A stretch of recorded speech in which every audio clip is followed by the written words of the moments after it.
Good morning, gentlemen. Today is Saturday, a holiday, and I thought it's nice to talk to you again. I'm going to talk on something which everyone is very much concerned, and that is Netaji Subhas Chandra Bose. Now, we are all aware that our Prime Minister, Mr. Narendra Modi, has done something exceptional. What has he done?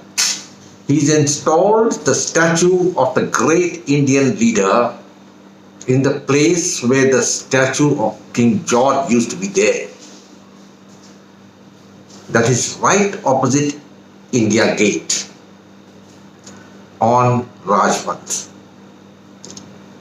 The statue was inaugurated yesterday by Mr. Modi and is a tribute to the man who really won the independence for India. It's a recognition of the fact that Bose was miles ahead of any leader in the pantheon of men who fought for the independence of India, because both has his priorities correct. A lot of people are under the false impression that Mahatma Gandhi won the freedom for India.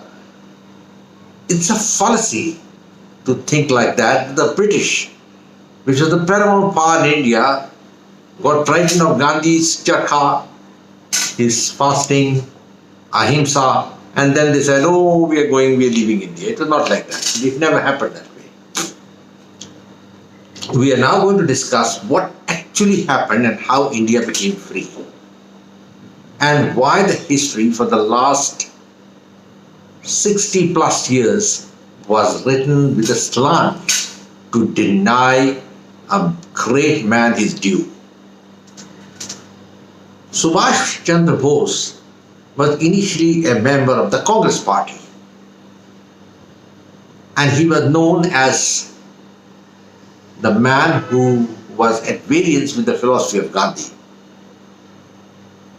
He was of the view that India needed freedom, and for that you need blood, you need to fight.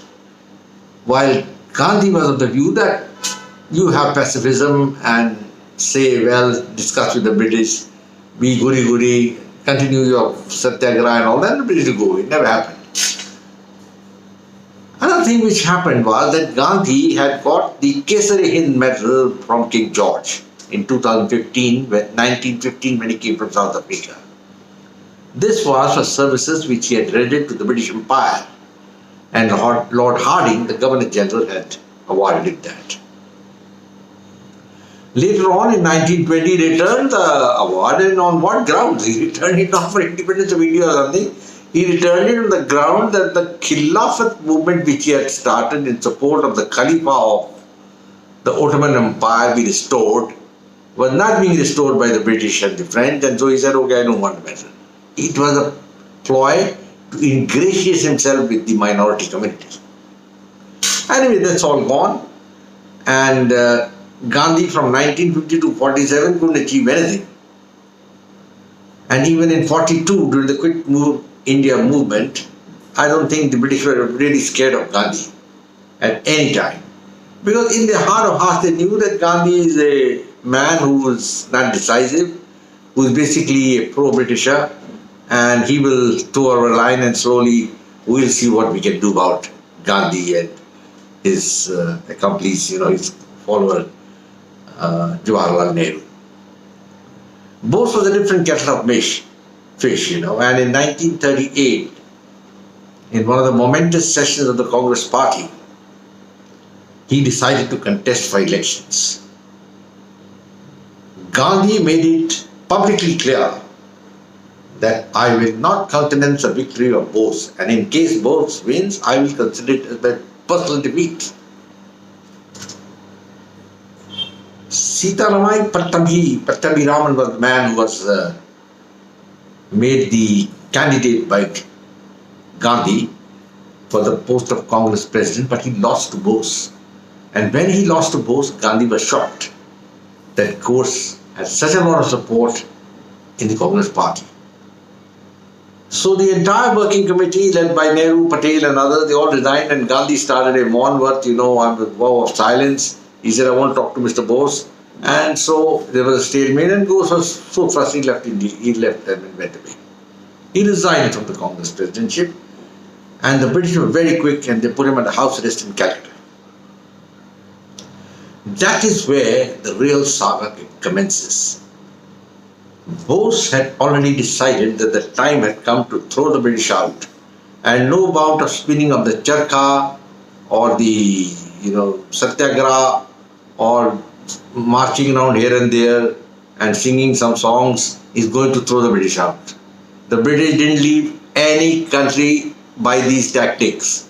They had been the biggest empire in the world. For 200 years, they were the paramount imperialist power. They were going to listen to such things like charkha spinning and all and go away. So they arrested the Congress leaders, everybody, and at the same time put Bose under arrest also. But Bose did a daredevil thing. As per my information, he disguised himself as a British sergeant and escaped from his house arrest. He travelled to Mulund and then to Lahore and then to Afghanistan, where he met in Kabul the German representatives. They helped him get to Moscow, where he spent, I think, only 1 or 2 days, and Stalin didn't beat him, and he came down to Berlin. It was only when he made a radio broadcast of Berlin that the British came to know that Bose had reached Germany, and they were mighty scared. When he was in Germany, Bose organized the India Legion. This was made out of prisoners of war who had been captured by the Italians in the North African campaign. And Bose set up his provisional government in exile in Berlin. When Germany attacked Russia in 1941, Bose was not in favor of it, but there was nothing much he could do. And ultimately, Bose had to toe the Nazi party line. He was not averse to it, because the Nazis treated the Indians with a lot of deference and respect. They respected the religious beliefs. Pork and beef were not served. And overall, the equipment of the India Legion was as good as any elite German unit. Later, they were attached to the SS Waffen, and they fought in a number of places in the North Atlantic coast, as well as partisans in North Italy. But things were moving very fast, and Bose then decided that the time had come. I must go east, where the Japanese were advancing rapidly.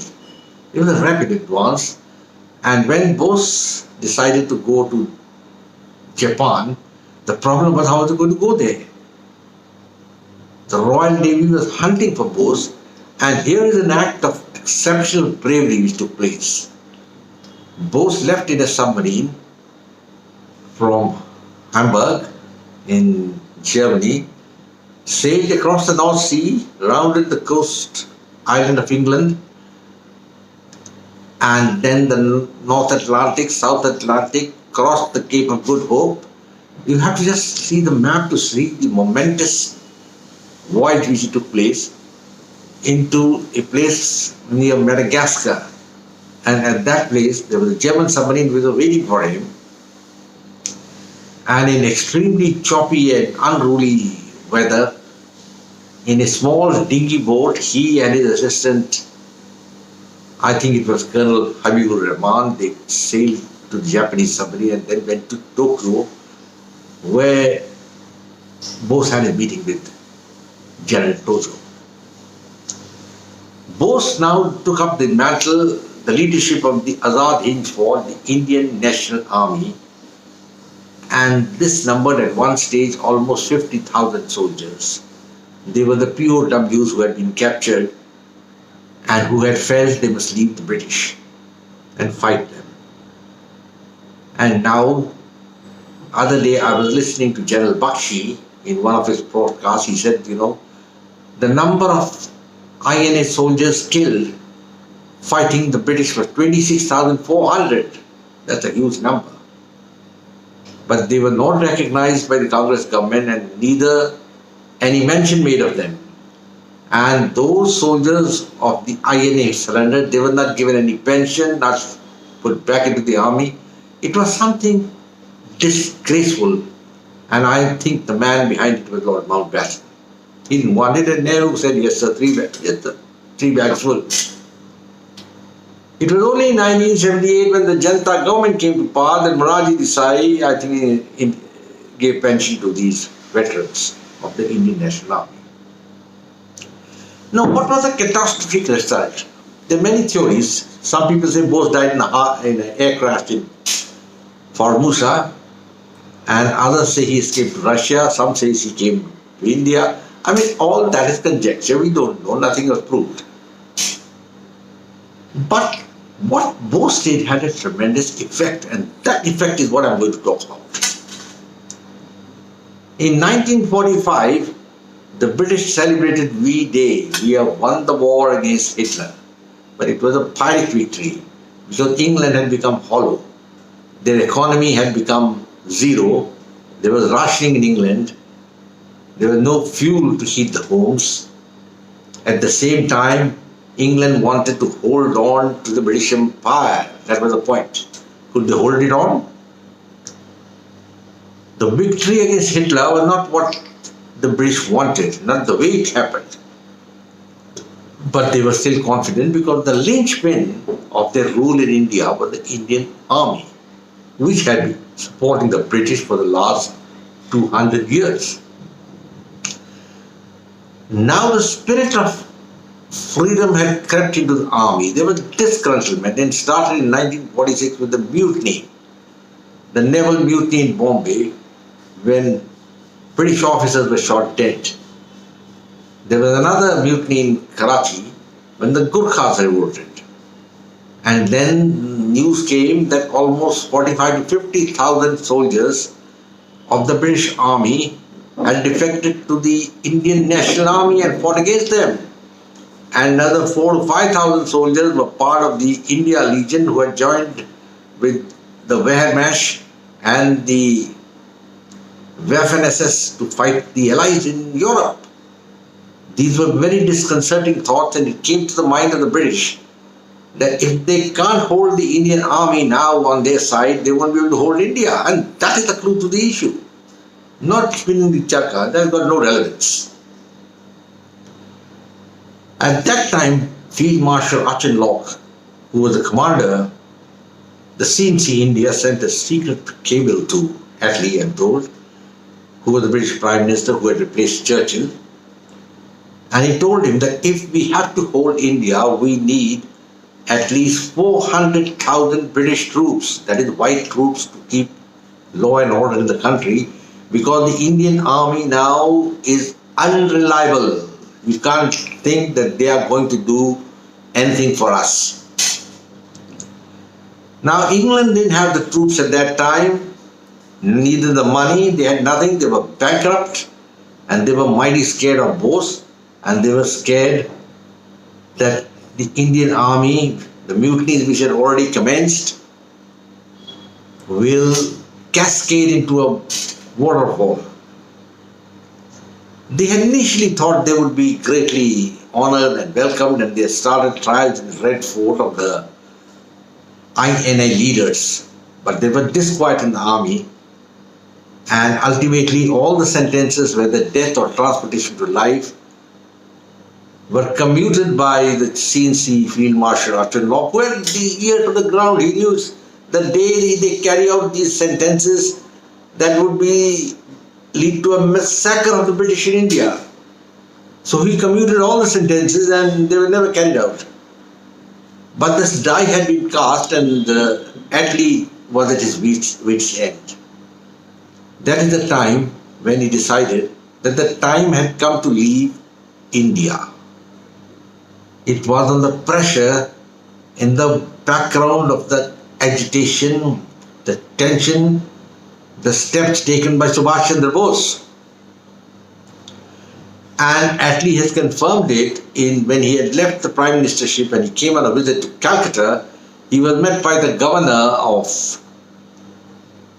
West Bengal, who in a courtesy meeting asked him what was his view And did he think that Gandhi had any effect on getting independence from India, for India?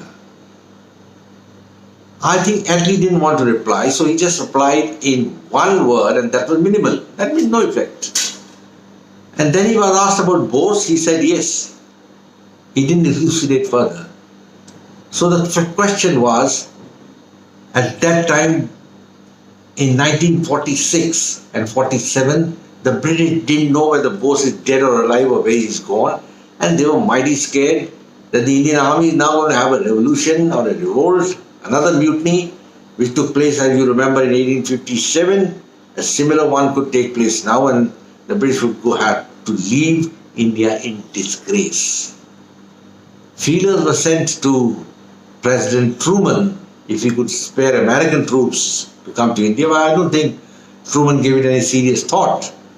And so it was all over bar the shouting for the British. It's a very interesting book, The Last Days of the British Raj by Leonard Mosley, who was in India at that time. You must go through that book. And he gives an insight into what happened at that time. And one thing stands out is there was an underlying fear in the British of a massacre of all they had done in India, their people, and also they would leave no legacy behind of 200 years of rule if they tried to persist in continuing in India. It was like a fait accompli, and so the British Empire began to be dismantled. Part of the credit must go to Adolf Hitler, who emaciated England so much that they were incapable of fight. And that was the first step. And the second was the Indian army was no longer to be relied on. It couldn't be trusted. You couldn't trust it. The British couldn't trust the Indian army now. Gone were the days when in the 1870s the Sikhs fought along with the British army in storming Delhi. And gone were the days when the British Indian army went and fought in Mesopotamia in the First World War, and against the Japanese in the Second World War. It's all over. It was not there. Now there was a feeling of resentment against the British. And to get over it, Attlee announced his withdrawal from India. The British passed that famous India Independence Act. Now, in any country which you have come across which has won independence, they never won independence through an act of parliament. But it's on record that the British passed the act in parliament to grant freedom to India. I don't know how people can really talk that we won freedom, Gandhi won freedom. I mean, it's so preposterous. The freedom was won by the actions of Bose and the fact that the Indian army had become unreliable, and secondly, it was passed by an act of parliament by the British House of Commons and approved by the House of Lords. And even after that, the independence continued. For the next 3 years, India only had dominion status. Lord Mountbatten became the Governor General, and when he took the oath as Governor General of India, he swore to the king. I mean, you can just imagine. Nehru was so naive. And so many things, like even the national anthem. I was going through a block by Justice Katsu of the Supreme Court, and he has written that actually Tagore had composed this national anthem, Jana Gana Mana, for King George. King George was to come to India and was to be sung for his glory. When you say Bharat Bhag Vitata, means the ruler of India, and that was King George. And Nehru made the national anthem in preference to Vande Mataram. So there are so many things which went on and on, wheels between wheels. It was one of the tragedies of history that Nehru became Prime Minister and Gandhi was then given all the credit for the freedom of India. It was far from it. I mean, historians will in due course write that the man who won freedom for India was Subhas Chandra Bose. And then the history books were written where one line was written about Bose that he organized the INA and fought. Nothing. That's the end of it. Well, 26,000, as I said, soldiers laid down their lives, and I'm told their names are going to be entered in a separate slab in the war memorial. We cannot forget the sacrifices of these men who really won the independence for India. They created the big tent and created that famous wording, fear is the key, in the minds of the British. There was no choice left. They couldn't hold India, army was not loyal, and so they packed their bags and left. Now, from 2014 onwards, when Narendra Modi won the election, he's made a one-point plan to bring the facts forth, to the Indian public, and he's doing that. And one of the first things he has done is to convert the Teen Murti Memorial, which used to be only for Jawaharlal Nehru, into a memorial for all prime ministers. And now, the congressmen and some of the erstwhile pro-English brigade are extremely unhappy that the place where the statue of King George used to adorn the area around India Gateway has got the statue of Subhas Bose. It is a recognition of the greatest Indian of the 20th century. I am extremely delighted to talk about Subhas Chandra Bose and his contribution to the freedom of India. Gentlemen, I hope you like my video. Do share it with all your friends, and happier still if you can subscribe to it. It will be a pleasure. And I'll write more and more on whatever you want me to speak on. Please send me in whatever you would like. I close now, gentlemen, and say Jai Hind. Jai Hind.